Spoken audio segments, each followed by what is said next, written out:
What's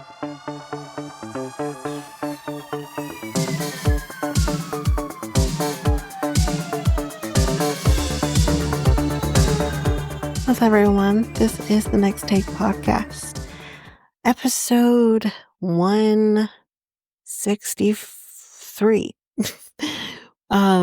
It's just me for this episode. So this is our second episode of the new year. Happy New Year, everybody. I hope your Christmas was great and fun, and your New Year's was also fun. So this episode is a one topic episode.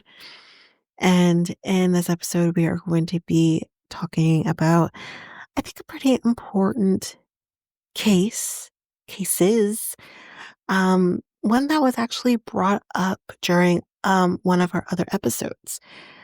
And we're going to be talking about the Highway of Tears. So again, I think this is a very important one. This is a true crime one. So it just be kind to yourself throughout this episode. If you need to skip this one, I totally understand, although I do think this is a very important one. But again, just listen with caution if any of this is going to be triggering for you. All right, let's jump in. So, the Highway of Tears refers to a 724-kilometer length of Yellowhead Highway 16 in British Columbia, where many women, mostly Indigenous, have disappeared or been found murdered. The Highway of Tears is part of a larger national crisis of missing and murdered Indigenous women and girls. In 2015, the federal government launched a national inquiry into these cases. The Highway of Tears refers to a section of Yellowhead Highway 16 from Prince Rupert on the northwest coast of British Columbia to the central interior city of Prince George, British Columbia. 23 First Nations border Highway 16. The region is characterized by poverty and, until 2017, lacked adequate public transportation, which forced many locals to resort to hitchhiking as a form of transit. The exact number of women who have disappeared or been murdered along Highway 16 is disputed. The RCMP acknowledges 18 murders and disappearances in its list of Highway of Tears cases, dating from 1969 to 2006. The RCMP also include women who have disappeared from highways 97 and 5 in British Columbia. 10 of these 18 victims are Indigenous women and girls. However, Indigenous groups argue that this number is misleading because it reflects only the disappearances and murders that have happened in this particular geographic area, which I definitely think is probably more than that. The geographic areas around these highways, and that the real number in northern British Columbia exceeds 40. According to Human Rights Watch, an international non-governmental organization that conducts research and advocacy on human rights, British Columbia has the highest rate of unsolved murders of Indigenous women and girls in Canada. And that's not surprising whatsoever if you know the story also of Robert Pickton. Stay tuned. That will be coming in a future episode. However, this problem is not unique to British Columbia. Considered a national crisis by many Canadians, the federal government announced in 2015 that it would launch an inquiry into missing and murdered Indigenous women and girls. In that year, Carolyn Bennett, now Federal Minister of Crown Indigenous Relations Canada, claimed that the national number of murdered and missing Indigenous women and girls in Canada is likely over 1,200. The national inquiry into missing and murdered Indigenous women and girls commenced on September 1st, 2016. On June 3rd, 2019, the national inquiry released its final report. Each reported case of women's disappearance or confirmation of a recovered body has a cumulative effect within First Nations communities along the highway and across Canada, one of growing fear, frustration, and sorrow. In 1981, the RCMP organized a conference to investigate the growing number of unsolved cases of murdered and missing women along Highway 16 and other highways in interior British Columbia. known as the highway murders. These cases involved women who either were found dead near Highway 16 or were last seen in that area, often hitchhiking. Approximately 40 police detectives from British Columbia and Alberta attended the conference. Close investigation of the cases revealed a number of similarities, including reports of suspicious vehicles and the names of persons of interest.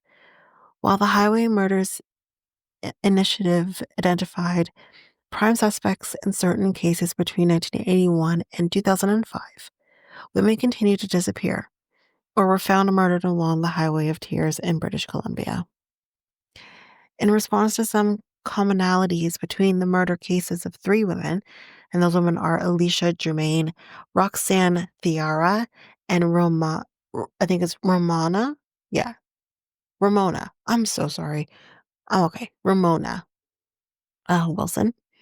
The British Columbia RCMP's Unsolved Homicide Unit created Project EPANA, so EPANA, in the fall of 2005 to investigate other cases of murdered and missing women and girls in the area along Highway 16. The project was named in part after an Inuit word describing the spirit goddess that looked after souls just before they go to heaven or are reincarnated.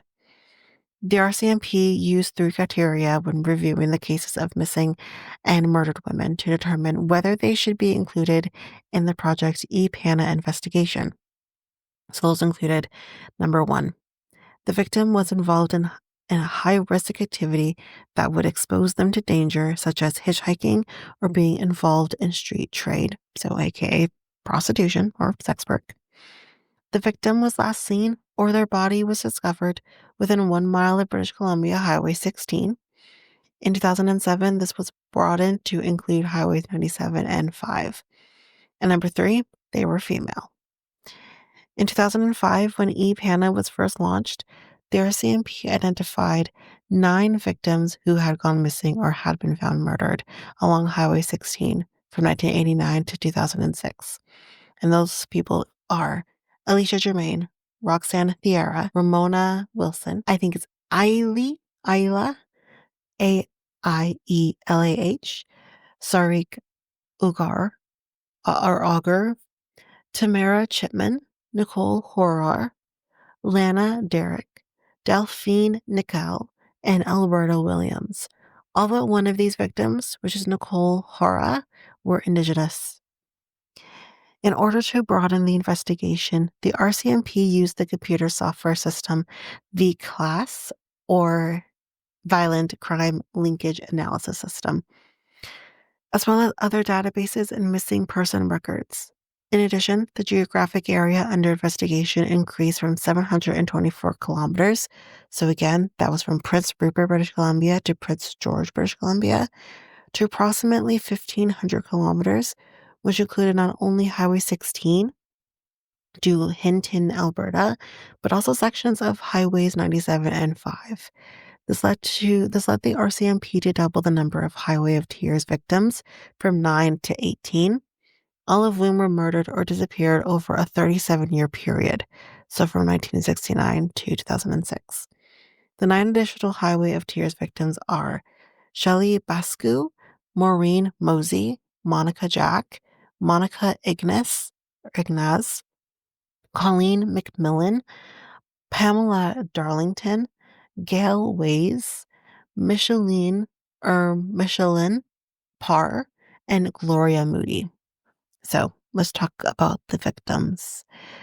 So from the earliest to the most recent case, the following women are under EPANA investigation. So Gloria Moody, she was murdered and it's unsolved. So Gloria Moody, she was 27 and a mother of 2, was last seen leaving a bar in Williams Lake, British Columbia on October 25th, 1969. Her body was found the next day. Micheline Parr, she was murdered and it's unsolved. Micheline Parr was last seen in July 1970 along the Fort St. John Hudson's Hope, British Columbia Highway. Her body was found on August 8, 1970 near Hudson's Hope. She was 18 years old. Gail Ways, she was murdered, and it's unsolved. Gail Weiss, a 19-year-old from Clearwater, British Columbia, was last seen hitchhiking in October 1973, and her remains were found in April 1974. The RCMP suspected Bobby Jack Fowler in her death, but no conclusive evidence existed to convict him. Pamela Darlington, she was murdered, and it's unsolved.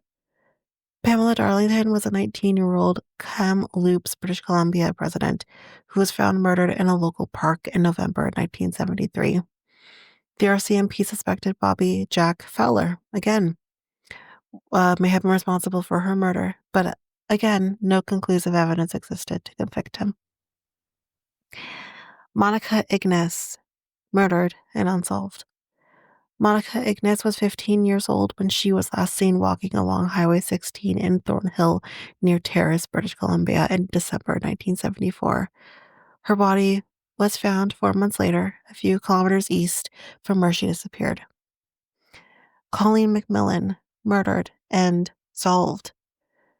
Colleen McMillan was 16 years old in August 1974 when she left her family home in La Hache, British Columbia, to hitchhike to visit a friend.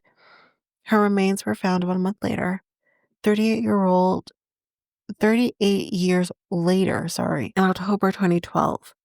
DNA evidence led the RCMP to announce their belief that Bobby Jack Fowler was Colleen's murderer. That's very interesting. Just saying. Fowler died in an Oregon prison in 2006. Got fucking read it up. It was really horrible. Monica Jack, murdered and solved. Monica Jack was the youngest victim. She was 12 years old. She disappeared in May 1978 while riding her bike near Merritt, British Columbia. Her remains were found in 1996. Gary Taylor Handlin, a 67-year-old man, was charged in 2014 for her death, and that of an 11-year-old girl, Catherine Mary Herbert, unrelated to the Highway of Tears investigation. Though Handlin claims he is not guilty of killing Jack, prosecutors maintain that he confessed to the crime during a conversation with an undercover RCMP officer prior to his arrest. Handlin's trial began in 2018 in the British Columbia Supreme Court. In January 2019, a jury found Handlin guilty of the first-degree murder of Jack. Maureen Mosey, murdered and unsolved. Maureen Mosey was 33 years old when she was last seen hitchhiking near Salmon Arm, British Columbia on May 8, 1981. Her body was found at the end of a runoff lane leading to Highway 97. Shelley Ann Boscu, and this was missing and unsolved. Shelley Bascu was 16 years old when she disappeared from Hinton, Alberta. She was last seen by witnesses on May 3, 1983, near Highway 16. Alberta Williams, murdered and unsolved. Alberta Williams disappeared in August 1989 at the age of 24.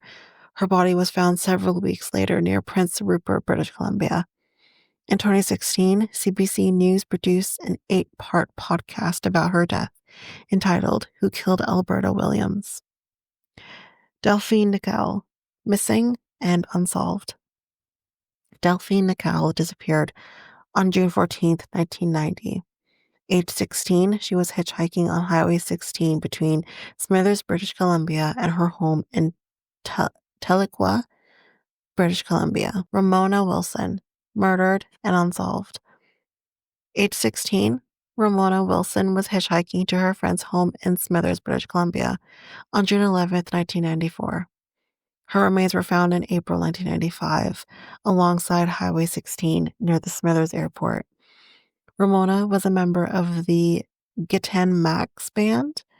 Her tragic story was part of a 2006 documentary film by Métis filmmaker Christine Welsh, Finding Dawn, about missing and murdered Indigenous women in Canada. Roxanne Thiera, murdered and unsolved. At the age of 15, Roxanne Thiera disappeared in November 1994 from Prince George, British Columbia. Her body was found near Burns Lake, British Columbia, off Highway 16. Alicia Germain, murdered and unsolved. Living in Prince George, British Columbia, Alicia Germain was 15 years old at the time of her disappearance. Her body was found near an elementary school close to Highway 16 West on December 9th, 1994. Lana Derrick, missing and unsolved. Lana Derrick, a teen from the Githanwa band, was 19 years old when she disappeared on October 7th, 1995. Last seen at a gas station near Terrace, Thornhill in British Columbia, she was traveling east on Highway 16 to her home in the Hazelton area. She was enrolled in studies at Northwest Community College in Houston, British Columbia. Nicole Hora, or Hor, we're going to say that. Missing and unsolved. Nicole Horar was from Alberta and working in the Prince George, British Columbia area as a tree planter. She was last seen hitchhiking from Prince George to Smithers on Highway 16 West. Nicole was 25 years old at the time of her disappearance on June 21st, 2002. Tamara Chipman, missing and unsolved. Tamara Chipman was 22 years old when she disappeared on September 21st, 2005. She was last seen hitchhiking on Highway 16 near the Prince Rupert, British Columbia Industrial Park. Tamara's home community was Witset First Nation, formerly Morristown First Nation. Aaliyah Sarik Auger. She was murdered and unsolved. Aaliyah Sarik Auger was 14 years old and a student at D.P. Todd Secondary School in Prince George, British Columbia, when she went missing. She was last seen by her family on February 2nd, 2006. Her body was found on February 10th, 2006 in a ditch along Highway 16, approximately 15 kilometers east of Prince George. Indigenous groups claim that there are more missing and murdered women and girls than Project EPANA acknowledges.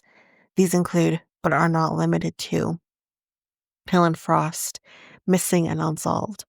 Helen Frost was a 17-year-old teenager living in Prince George, British Columbia at the time of her disappearance. On the evening of October 13th, 1970, she left her apartment in the 1600 block of Queensway Avenue for a walk and never returned. Virginia Sampar, missing and unsolved. Virginia Sampar was one of 6 children in her family.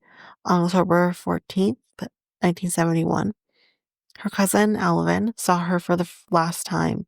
She was standing near a bridge on Highway 16 outside her First Nation community of Gitseg, sorry if I butcher this, Gitseg Ukla, British Columbia. She was 18 years old. Cecilia Nickel, missing and unsolved. Cecilia Nickel was 15 years old when she was last seen in 1989. Her family claims she went missing along Highway 16 in Smithers, British Columbia. However, the police believe she went missing from Vancouver. Therefore, she's not on the RCMP's Highway of Tears list. Dina Bram, murdered and unsolved. Dina Bram was 16 years old when she was last seen alive, hitchhiking to her home in the Bucci Lake area from Quinsnell, British Columbia on September 25th, 1999. Her body was found on December 10th, 1999, in an area northwest of Quinsnell near Pinnacles Provincial Park. Bonnie Marie Joseph, missing and unsolved. Bonnie Marie Joseph was 31 years old when she was last seen in the Vanderhoof, British Columbia area on September 8th, 2007. This Indigenous woman was from the Yakuchi band in the Fort St. James area, was known to be very independent. It was also known to hitchhike frequently between the communities of Fort St. James, Vanderhoof, and Prince George, British Columbia. Madison Scott, missing and unsolved. On May 28, 2011, 20-year-old Madison Scott, also known as Maddie, went missing while camping at Hogsback Lake, located approximately 25 kilometers southeast of Vanderhoof, British Columbia. Her pickup truck and tent were found at the campground with no sign of her, despite an extensive ground, water, and air search. Immaculate Basil, missing and unsolved. Immaculate Basil, also known as Mackie, was last seen walking on a Forest Service road northwest of Fort St. James, British Columbia on June 13th, 2013. Despite extensive ground searches, she was never found. Immaculate was 26 years old when she disappeared. Anita Thorne, missing and unsolved. Anita Thorne is a 49-year-old Prince George resident who has not been seen by family members since the evening of November 19th, 2014. Her car was discovered the next day at a Highway 16 rest area, approximately 35 kilometers east of Prince George, British Columbia. Doreen Jack and family, missing and unsolved. Nothing underlines the profound sense of loss and tragedy surrounding the unsolved cases of missing and murdered women and girls along the Highway of Tears more than the case of Doreen Jack, as it was not just she who disappeared on the highway, but her entire family. On the evening of August 2nd, 1989, Doreen's husband, Ronald, met a man at a local pub in Prince George, British Columbia, where the man offered him a job at a ranch or a logging camp. That night, the family prepared for the trip to the area of Ronald's new job. Around 1:30 a.m., Ronald called his mother from a resort located approximately 50 kilometers west of Prince George, British Columbia, on the Highway of Tears, informing her that he, Doreen, and their two boys, 9-year-old Russell and 4-year-old Ryan, were leaving for about 2 weeks. That was the last anyone ever heard from the Jack family. So, in 2012, the Project EPANA investigation unit achieved a breakthrough in the case of 16-year-old Colleen McMillan, who disappeared in 1974.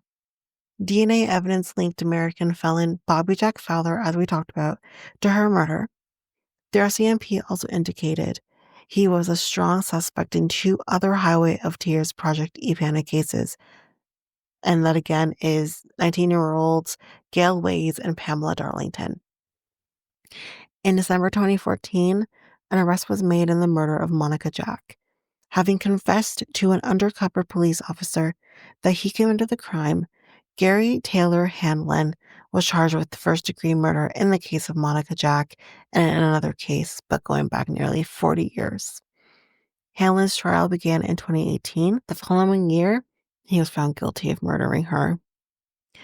Well-known new cases have been added to the RCMP investigation since 2007. The use of forensic evidence has helped investigators to arrest and charge some of the perpetrators and to keep these cold cases open.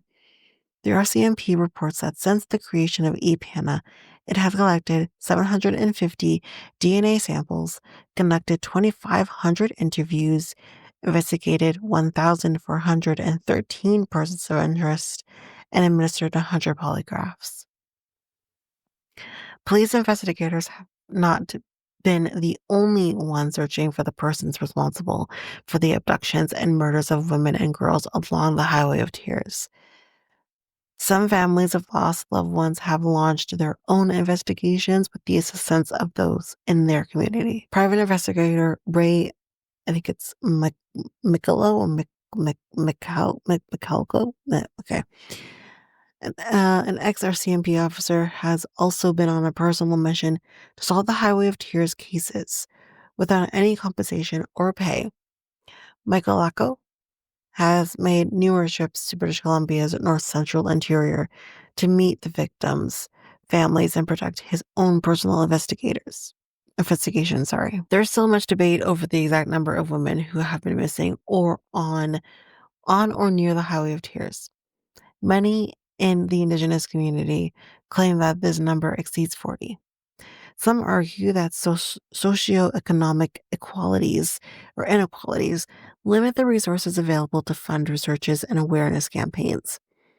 Others contend that systematic racism, as well as lack of knowledge about Indigenous issues, prevents proper investigations into their cases. Some activists argue that institutional racism and sexism has affected their searches for missing and murdered Indigenous women. Although disappearances date back to at least 1969, activists point to the fact that the RCMP did not launch EPANA until 2005. In addition, the case which has arguably received the most media attention is that of Nicole Howard, a non-Indigenous woman who disappeared in 2002. While some credit Howard's case with initiating investigative efforts into the matter of missing and murdered women, others claim that her case likely received special attention because she is white. Well, a 2012 Human Rights Watch investigation and report titled "Those Who Take Us Away" reveals the deep distress of the police among Indigenous peoples in northern British Columbia due to experiences of discrimination and abuse. Those experiences have influenced their perceptions of the Highway of Tears investigation. According to some families, some activists argue that institutional racism and sexism has affected the searches for missing and murdered Indigenous women 100%. Although disappearances date back to at least 1969, activists point to the fact that the RCMP did not launch EPANA until 2005. In addition, the case which has arguably received the most media attention is that of Nicole Howard, who is a non-Indigenous woman who disappeared in 2002. While some, before I go into the next sentence here, it was only 3 years that they started EPANA, 3 years after this disappearance. While some credit Howard's case with initiating investigative efforts into the matter of missing and murdered women, others claim that her case likely received special attention because she is white. A 2012 Human Rights Watch investigation and report titled "Those Who Take Us Away" reveals a deep distrust of the police amongst Indigenous peoples in northern British Columbia due to experiences of discrimination and abuse. Those experiences have influenced their perceptions of the Highway of Tears investigations. According to some families of missing and murdered Indigenous women and girls, the police had assumed that many of the women were drunk, prostitutes, or had consented to sex before their disappearance or murder. What does that have to do with anything? Nothing. By the way, nothing. As a result, they argue, these women were ignored by police and essentially blamed for their own murder of disappearance. I think that's what I said. Others contend that Howard's case received more attention because her family and friends had access to greater financial resources and social connections than did most other families of missing and murdered women. In the case of Howard, the city of Red Deer, Alberta, did some very effective fundraising to support the investigation. Similarly, Madison Scott's family had extensive financial and networking resources, resulting in a large monetary reward for information about her disappearance. Multiple billboards along the highway, posters and bumper stickers, and a website dedicated to her case.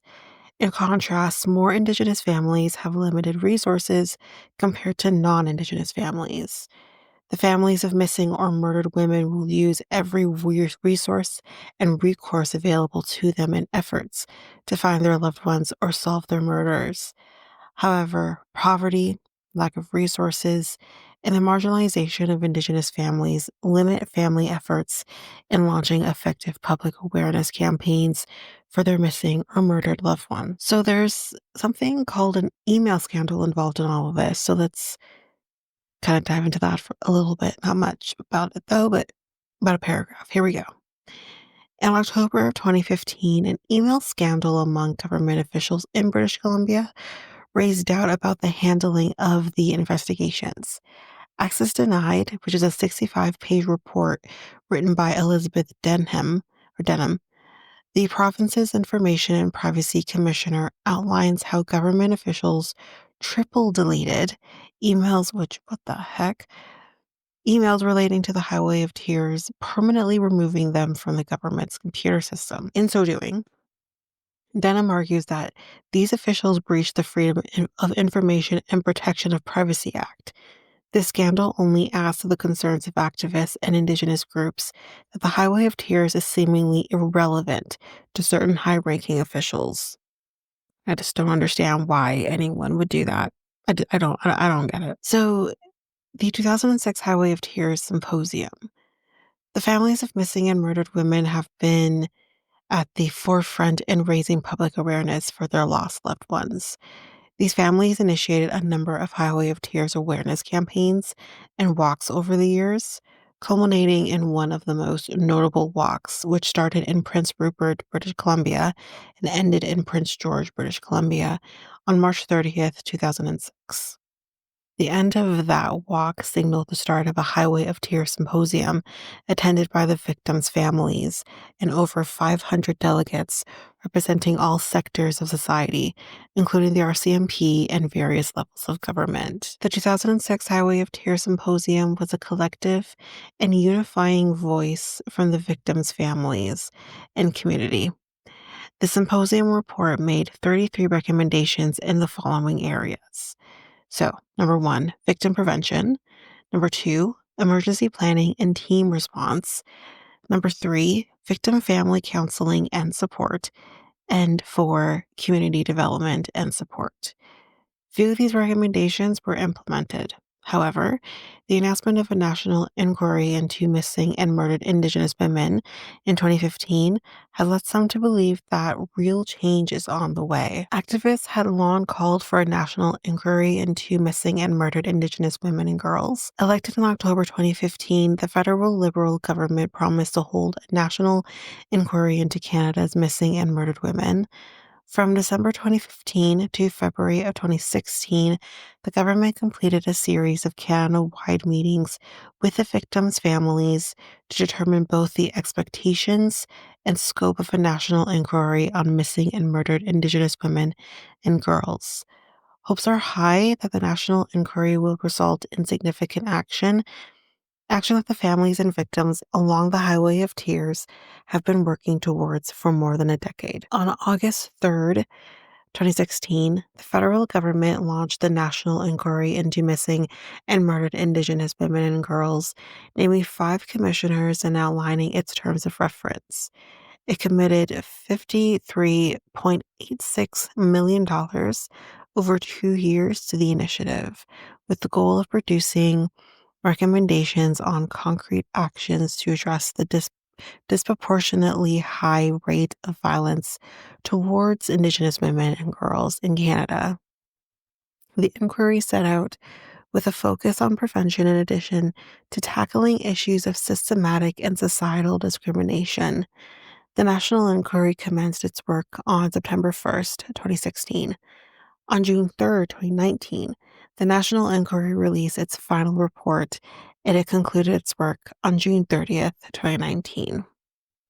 So, transit response, because I think that is important as well in this case or cases. After much public pressure, BC Transit started 3 new bus routes along Highway 16 in 2017. One actively services the areas between Smithers and Whitsett. The other 2 service the areas between Burns Lake and Smithers and between Burns Lake and Prince George. Although the 2006 Highway of Tears Symposium recommended a shuttle, it took over a decade to see any change.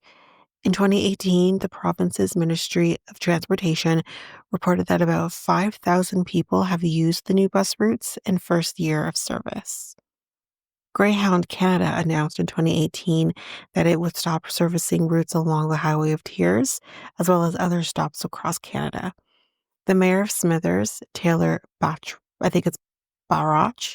has argued that the expanded local transit service along the Highway of Tears does not make up for the services Greyhound offered. Claire Cervena, the province's Minister of Transportation, says she plans to work with the communities affected by this service disruption to ensure their transportation needs are met. So that's basically it, guys. That is the Highway of Tears. And that is the end of episode 163 of the Next Take podcast. Let's Take Podcasts. You can find the podcast on any of your favorite podcast apps. We can also be found at our website at nextdaypodcast.podpage.io. Or technically, actually, it's, I think because we've already started going back to solo, so it'll be solo.studio/nextdaypodcast, not the other one. And you can also find us on Facebook and Instagram at Next Day Podcast and Twitter, TikTok, and Blue Sky at Next Day Pod.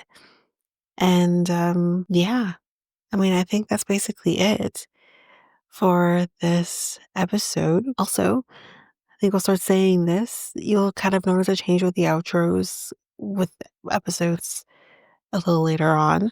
But yeah, definitely share us with your friends. You can also like, follow, subscribe on any of your favorite podcast apps and rate us. Go ahead and rate us on either Spotify or Apple Podcasts. We greatly appreciate it. But yeah, I think that's it for this episode. We will see you next week with another episode. Bye, everybody.